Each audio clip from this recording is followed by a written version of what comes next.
क्या आपको भी ऐसा होता है कि अचानक खड़े होते ही आंखों के सामने अंधेरा सा छा जाता है, या बिना ज्यादा काम किए भी शरीर इतना कमजोर लगने लगता है कि खड़े रहना मुश्किल हो जाता है? और सबसे बड़ी बात, आप इसे सिर्फ नॉर्मल समझकर इग्नोर कर देते हो। लेकिन आज आप जो समझने वाले हो वो आपकी हेल्थ को देखने का नजरिया बदल सकता है।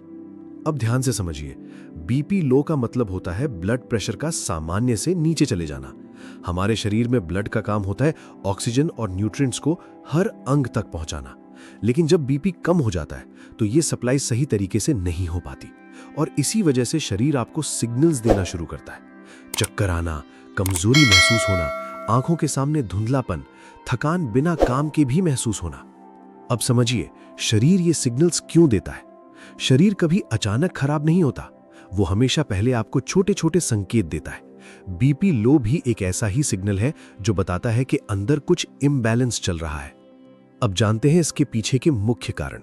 नंबर 1, पानी की कमी, डिहाइड्रेशन। जब शरीर में पानी कम होता है तो ब्लड थिक हो जाता है और सर्कुलेशन धीमा पड़ जाता है। इससे बीपी अचानक गिर सकता है। गलत खानपान और इर्रेगुलर डाइट। अगर आप समय पर खाना नहीं खाते या बार बार खाना स्किप करते हो तो शरीर को जरूरी एनर्जी नहीं मिलती और बीपी इम्बैलेंस हो जाता है। नींद की कमी। नींद सिर्फ आराम नहीं है, ये बॉडी का रिपेयर टाइम होता है। अगर नींद पूरी नहीं होती तो नर्वस सिस्टम कमजोर हो जाता है और बीपी कंट्रोल डिस्टर्ब हो जाता है। ज्यादा तनाव, स्ट्रेस। लगातार स्ट्रेस रहने से शरीर के हार्मोन्स डिस्टर्ब हो जाते हैं और इसका सीधा असर बीपी पर पड़ता है, कभी लो कभी हाई। पोषण की कमी। अगर शरीर में आयरन, विटामिन B12 या जरूरी न्यूट्रिएंट्स की कमी हो तो ब्लड में ऑक्सीजन कैरी करने की कैपेसिटी कम हो जाती है और इससे वीकनेस और बीपी लो की समस्या बढ़ सकती है। अब सबसे इंपॉर्टेंट बात, लोग इन सिग्नल्स को इग्नोर कर देते हैं, सोचते हैं कि ये सिर्फ थकान है या मौसम की वजह से हो रहा है। लेकिन सच ये है, अगर बॉडी बार बार सिग्नल दे रही है तो वो किसी इम्बैलेंस को दिखा रही होती है। अब समझते हैं कि इसे कंट्रोल कैसे किया जा सकता है। स्टेप 1, पानी सही मात्रा में पिएं। दिन भर पर्याप्त पानी पिएं ताकि बॉडी हाइड्रेटेड रहे और ब्लड सर्कुलेशन सही रहे। स्टेप 2, नियमित और बैलेंस्ड डाइट लें। खाना स्किप ना करें, अपने मील्स को समय पर लें और डाइट में ये शामिल करें fruits, vegetables, protein sources, iron rich foods. Step 3, नींद को प्रायोरिटी दें। रोज कम से कम 7-8 घंटे की डीप स्लीप जरूरी है क्योंकि इसी समय बॉडी खुद को रिपेयर करती है। स्टेप 4, हल्की फिजिकल एक्टिविटी करें।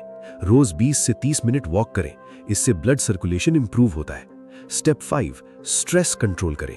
डीप ब्रीदिंग करें, माइंड को काम रखने की कोशिश करें, ओवर थिंकिंग कम करें। अब सबसे जरूरी बात समझिए, बीपी लो कोई अचानक होने वाली प्रॉब्लम नहीं है, ये धीरे धीरे डेवलप होती है और बॉडी आपको पहले ही वार्न कर देती है, थकान के रूप में, चक्कर के रूप में, कमजोरी के रूप में। अगर आप इन सिग्नल्स को समय पर समझ लेते हो तो आप अपनी हेल्थ को आसानी से सुधार सकते हो। लेकिन अगर इन्हें लगातार इग्नोर किया जाए तो ये प्रॉब्लम बार बार रिटर्न कर सकती है। आपका शरीर कभी झूठ नहीं बोलता, वो हमेशा आपको पहले ही बता देता है कि अंदर क्या चल रहा है। बस फर्क इतना है, कोई उसे समझ लेता है और कोई उसे इग्नोर कर देता है।